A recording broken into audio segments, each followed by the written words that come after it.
The storm had been brewing all morning, turning the Seattle sky into a canvas of angry gray clouds that seemed to mirror Marcus Sterling's contemplative mood. As his weathered pickup truck pulled into the executive parking garage of Sterling Industries headquarters, the 42-year-old billionaire caught his reflection in the rearview mirror.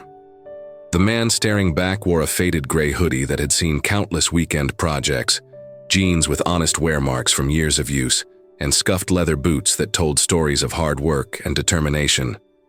This wasn't the polished image the world expected from one of America's most successful entrepreneurs, but it was exactly who Marcus Sterling had chosen to be today. The idea had come to him during a sleepless night 3 weeks ago, as he reviewed employee satisfaction surveys that painted a troubling picture of workplace culture. Despite his company's success and generous benefits, there were consistent complaints about treatment, respect, and inclusion. Marcus had built Sterling Industries from a single-room startup into a global empire, but somewhere along the way, he'd lost touch with the daily human interactions that formed the foundation of his company's culture. Today, he would walk through his own front door as an ordinary person, invisible to those who knew him, only as a name on their paychecks. The rain intensified as he stepped out of his truck, immediately soaking through his hoodie and plastering his graying hair to his forehead. The irony wasn't lost on him. The man who owned the building was getting drenched while employees in expensive cars swept into the covered parking structure. As he approached the gleaming glass entrance, Marcus pulled his hood up, transforming himself from CEO to just another person seeking shelter from the storm. He had no idea that this simple gesture would set in motion a chain of events that would fundamentally change 2 lives forever. The lobby of Sterling Industries was Marcus's pride and joy, a testament to what vision and determination could create. 20-foot ceilings soared overhead, supported by pillars of imported Italian marble that gleamed under the light of 3 massive crystal chandeliers. The floors were polished to mirror perfection, reflecting the carefully curated artwork that adorned the walls, pieces that told the story of innovation, progress, and success. At the center of this architectural masterpiece sat a reception desk, carved from a single piece of black granite, its surface so smooth it seemed to absorb light rather than reflect it.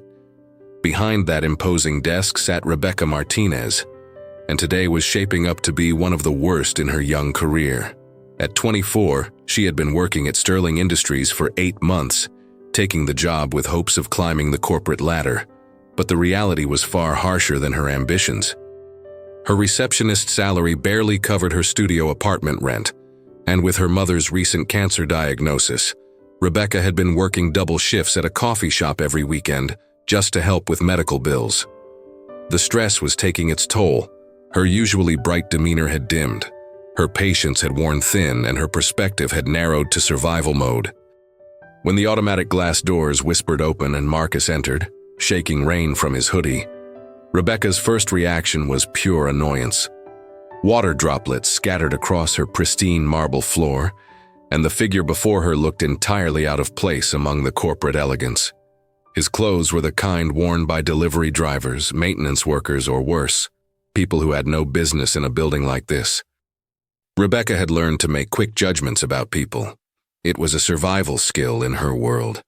Important people looked important, successful people dressed for success, and people who mattered made sure you knew it from the moment they walked through the door. The man dripping rainwater onto her floor clearly fit none of those categories. "Excuse me, sir. This is a private corporate building," Rebecca announced, her voice cutting through the lobby's refined atmosphere like a blade.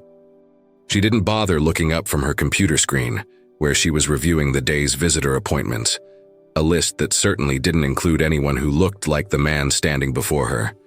The authority in her voice was carefully cultivated, a tool she'd learned to wield to maintain order in her small domain. In her mind, she was protecting the sanctity of Sterling Industries, keeping undesirable elements from disturbing the important work happening within these walls. Marcus paused in his approach, genuinely curious about how this interaction would unfold. He'd experienced dismissive treatment before, back in his younger days when he couldn't afford proper business attire and had been turned away from countless offices. But those memories felt like scenes from someone else's life now. As he walked toward the reception desk, his wet sneakers squeaking slightly on the polished marble, he found himself studying the young woman who had just challenged his presence. She was clearly stressed, her shoulders tense, her fingers moving rapidly across the keyboard as if she were trying to stay ahead of an overwhelming workload. When Marcus finally reached her desk, Rebecca glanced up with an expression that mixed irritation with practiced professionalism. Her eyes performed a quick but thorough assessment: the worn jeans, the generic hoodie, the absence of any briefcase or portfolio that might suggest legitimate business. Everything about his appearance screamed "doesn't belong here," and her training kicked in. This was Sterling Industries, where million-dollar deals were negotiated and industry leaders gathered to shape the future. There was no room for charity cases or confusion about who belonged and who didn't. "Are you here for a delivery?" she asked, her tone suggesting this was being generous with possibilities. "Or are you with the maintenance crew?" The questions hung in the air, each one a small insult wrapped in corporate politeness, and Marcus felt the familiar sting of being judged solely on his appearance. Rebecca's assumptions cascaded like falling dominoes, each one reinforcing the next in a pattern of prejudice she didn't even recognize as harmful. In her world, success had a uniform: tailored suits, polished shoes, expensive watches, and the kind of confidence that came from never having to worry about money. The man before her possessed none of these markers, and therefore couldn't possibly have legitimate business in a place like Sterling Industries. Her experience had taught her that people who looked like him were usually looking for handouts, trying to sell something, or simply lost and in need of directions to somewhere more appropriate for their station in life. "Listen, I don't know what kind of confusion brought you here," Rebecca continued, her voice taking on the tone of someone explaining something obvious to a child. "But this is a private corporate headquarters. We don't have public restrooms, we don't give out free coffee, and we don't hire walk-ins." Each word was chosen to create distance, to make clear the gulf between his world and hers. She had learned these phrases from watching other receptionists, had practiced them in the mirror until they sounded natural, professional, and utterly dismissive. Marcus absorbed her words like a student studying human nature. He remembered being on the receiving end of similar treatment 15 years ago, when he'd been a young entrepreneur with a revolutionary idea, but no money for proper business attire. He'd been turned away from offices just like this one, dismissed by gatekeepers who couldn't see past his appearance to the potential beneath. The irony was exquisite. Here he stood, owner of everything this woman saw around her, being judged by the same superficial standards that had once kept him from opportunity. "I'm here to see someone," Marcus replied quietly, his voice carrying none of the defensiveness she expected. There was something unsettling about his calm demeanor, the way he seemed to be observing rather than reacting. Most people in his position would be flustered, apologetic, or angry. Instead, he stood there with the patience of someone who had all the time in the world and nothing to prove. Rebecca's laugh was sharp and dismissive, the sound echoing off the marble walls like a small explosion. "See someone? Sir, you don't have an appointment. You're not on any list, and frankly, you don't look like the kind of person who would know anyone who works here."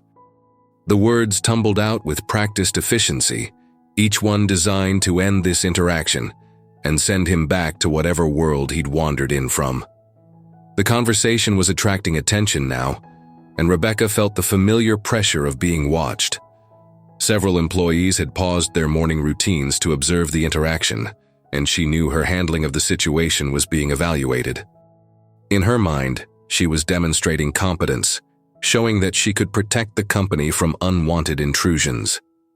The last thing Sterling Industries needed was word getting out that anyone could walk in off the street and demand meetings with executives. "Sir, I'm going to need you to leave immediately," Rebecca said, her voice rising with each word. "This is a place of business, not a homeless shelter or a place for people to escape the rain." The words were cruel, and she knew it, but desperation had made her harsh. She'd seen too many people try to take advantage of corporate generosity, and she wasn't going to let it happen on her watch. "If you don't leave voluntarily, I will call security to escort you out." Marcus felt the weight of every stare in the lobby, heard the whispered conversations starting among the employees who had stopped to watch. Some looked uncomfortable with Rebecca's harsh treatment, their faces showing the kind of embarrassment that came from witnessing someone else's cruelty. Others seemed to approve, nodding slightly as if she were handling a distasteful situation with appropriate firmness. The scene was a perfect microcosm of corporate culture, revealing how quickly people could be categorized, dismissed, and dehumanized based on appearance alone. "I understand you're just doing your job," Marcus said, his voice remaining steady despite the growing tension. "But perhaps you might want to reconsider your approach." There was no threat in his words, no anger, just a suggestion that carried the weight of experience and wisdom. He'd learned long ago that how people treated those they perceived as powerless revealed their true character. Today, he was seeing Rebecca's character in its rawest form, and it was both heartbreaking and illuminating. Rebecca's face flushed with anger at what she perceived as condescension. Who was this man to lecture her about her job? She reached for her phone, fingers trembling slightly with a mixture of fury and adrenaline. That's it, security will handle this. But as she began to dial, Marcus made a decision that would change both their lives forever. "Before you make that call," Marcus said, his voice suddenly carrying a weight of authority that seemed to fill the entire lobby, "I think there's something you should know." The change in his tone was subtle but unmistakable. Gone was the patient, almost apologetic demeanor, replaced by something that suggested he was far more than he appeared. Several employees who had been watching from a distance took an unconscious step closer, sensing that something significant was about to happen. Rebecca paused, her finger hovering over the phone's keypad. There was something in his voice that made her hesitate, a quality she couldn't quite identify but that triggered a warning bell in the back of her mind. For the first time since he'd entered, she really looked at him, not just his clothes or his appearance, but his eyes. They held a depth of knowledge and experience that didn't match his humble exterior, and suddenly she felt less certain about her assumptions. Marcus reached into his back pocket with deliberate slowness, extracting a worn leather wallet that looked as modest as everything else about him. From it, he pulled out a simple white business card, its surface elegant in its simplicity. He placed it on the granite surface of her desk with the gentle precision of someone playing a winning hand in a high-stakes game. The card seemed to glow under the lobby's lights, its simple black lettering standing out against the pristine white background. "Marcus Sterling," he said quietly. "Chief Executive Officer, Sterling Industries." The words hung in the air like a revelation, and Rebecca felt the world shift around her as she read the card. The name that she'd seen on countless company communications, the signature on policy memos, the face from the annual report that hung framed on the wall just 20 feet away, all of it suddenly connected to the man standing before her in worn jeans and a rain-soaked hoodie. The silence that followed was deafening. Rebecca stared at the business card as if it might transform into something else, something that would make this nightmare disappear. But Marcus Sterling's name remained etched in elegant black letters, and the man before her watched her with an expression that mixed sadness with disappointment. In that moment, she realized that her assumptions had just destroyed everything she'd worked to build. The color drained from Rebecca's face as the full weight of her mistake crashed down upon her like a physical blow. Her hands began to shake, and the phone she'd been holding clattered onto the desk with a sound that seemed to echo throughout the marble lobby. Around them, the other employees who had been watching the interaction stood frozen, their faces reflecting a mixture of horror and disbelief at what they'd just witnessed. The receptionist had just attempted to have the company's owner and CEO removed from his own building. "Mr. Sterling," Rebecca whispered, her voice barely audible above the ambient sounds of the lobby. I didn't know. I never..."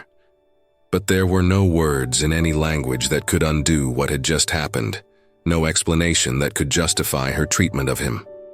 She looked from the business card to his face and back again, hoping desperately that this was some kind of mistake, a misunderstanding that could be corrected with a simple apology.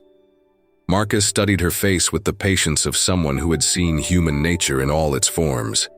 He saw not just her shock and horror, but the dawning realization of what this moment meant for her future.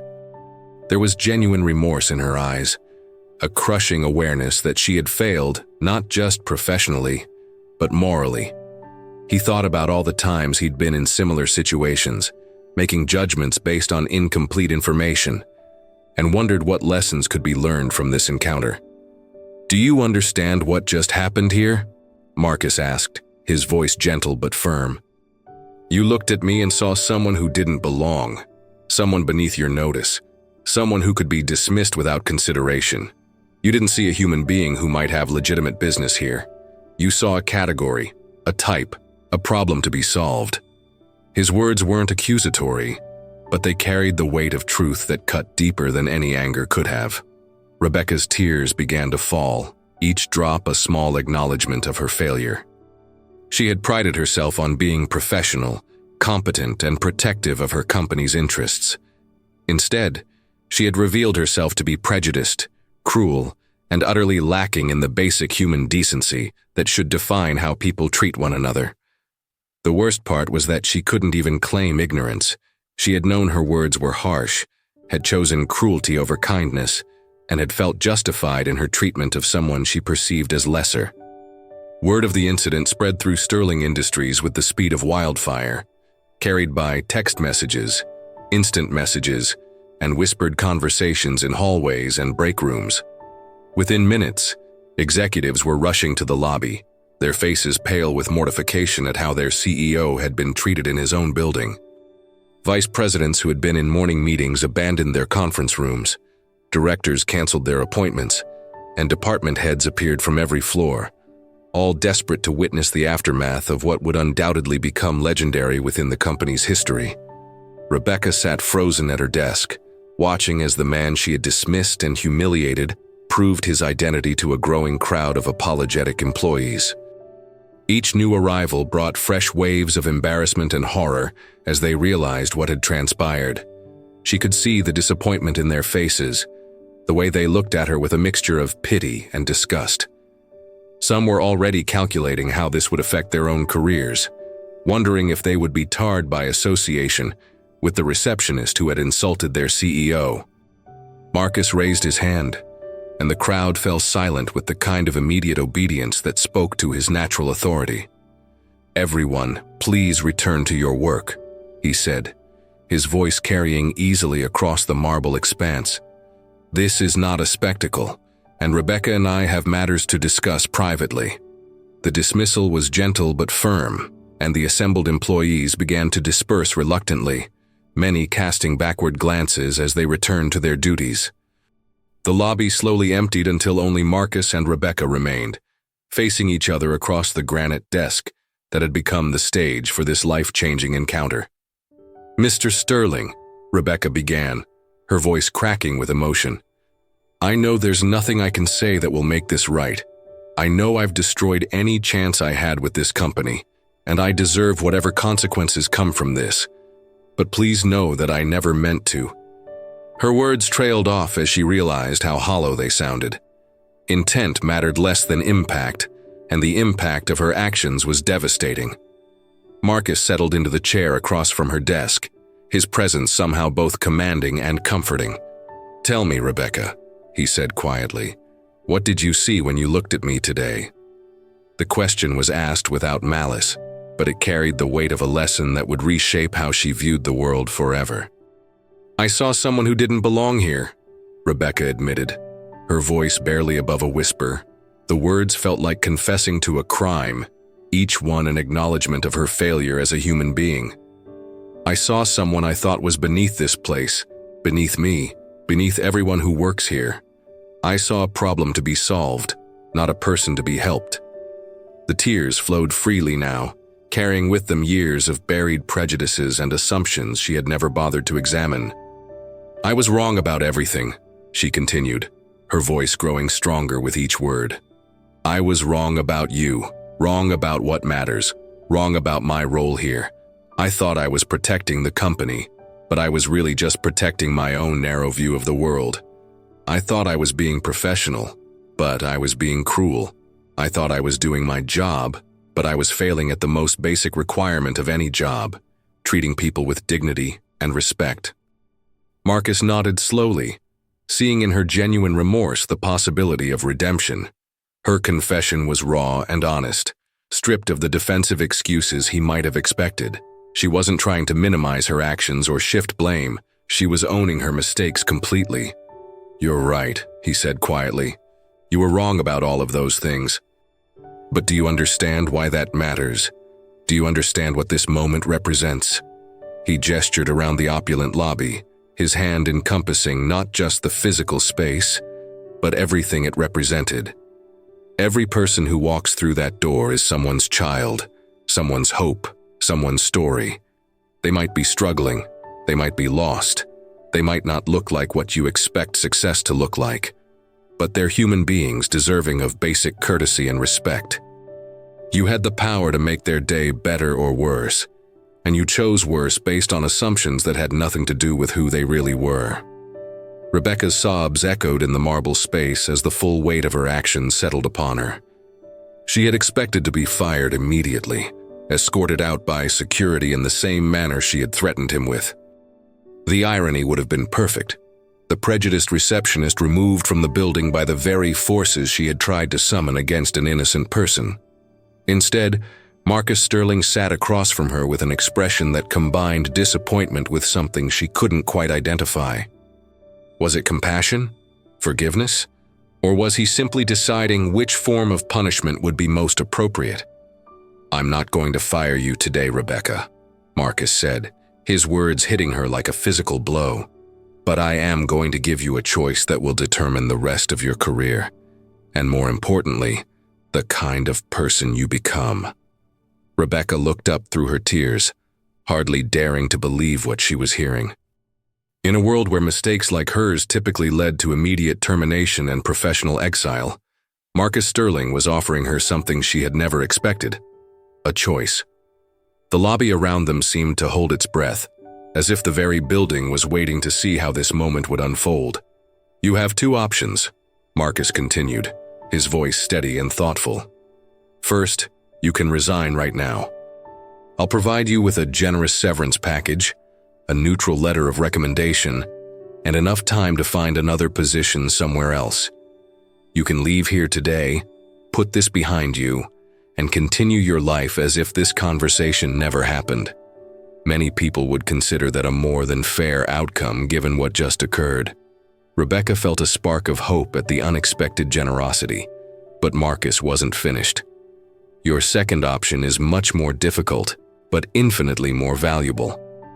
You can stay here, accept a different position, and help me create a company culture where no one, employee, visitor, or stranger seeking shelter from the rain, is ever made to feel the way you made me feel today."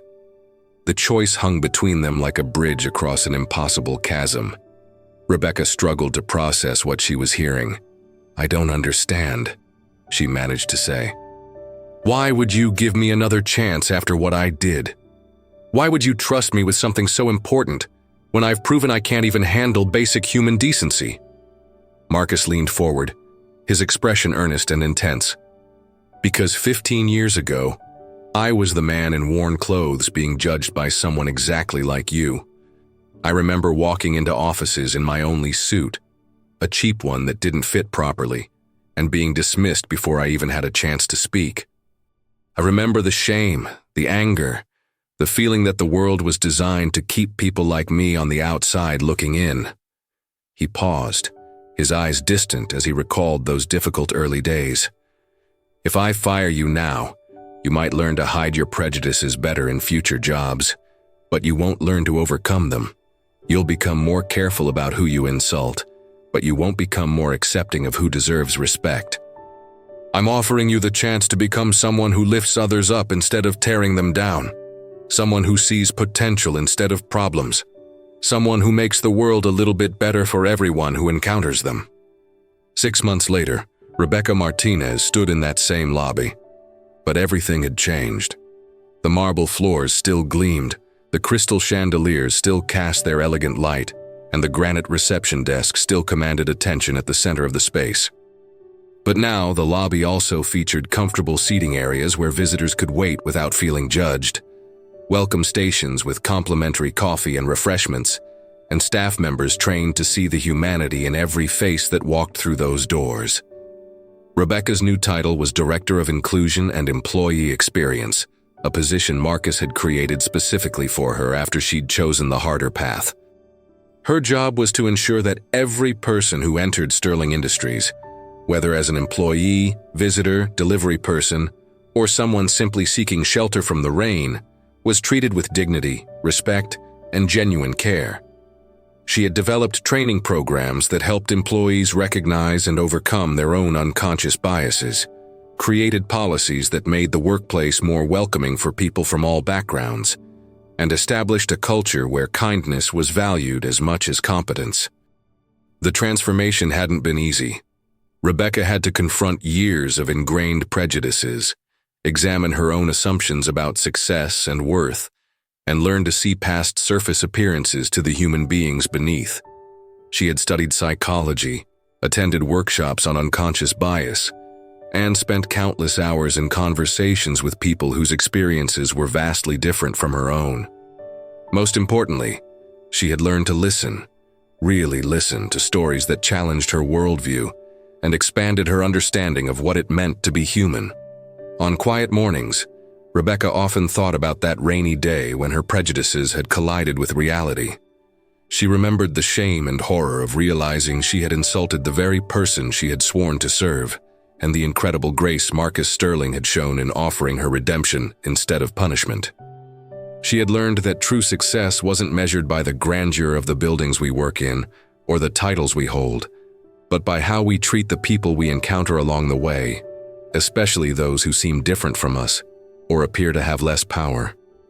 The lobby's guest book, which Rebecca had initiated as part of her new role, was filled with comments from visitors who felt welcomed and valued during their time at Sterling Industries. Delivery drivers wrote thank you notes for being treated like important partners rather than invisible servants. Job applicants praised the company's inclusive interview process. Even maintenance workers and cleaning staff had shared stories of feeling respected and appreciated for their contributions to the company's success. Marcus Sterling had taught Rebecca the most valuable lesson of all, that everyone deserves a second chance to become the person they're meant to be, especially when they're brave enough to face their own flaws and choose to change. The company had become a place where people were judged not by their appearance or their past, but by their character and their potential. And Rebecca had become someone she could be proud of, not because she had never made mistakes, but because she had learned from them and used that knowledge to make the world a little bit better for everyone she encountered. The rain still fell on Seattle, but Sterling Industries had become a place where everyone could find shelter, acceptance, and the chance to be seen for who they truly were.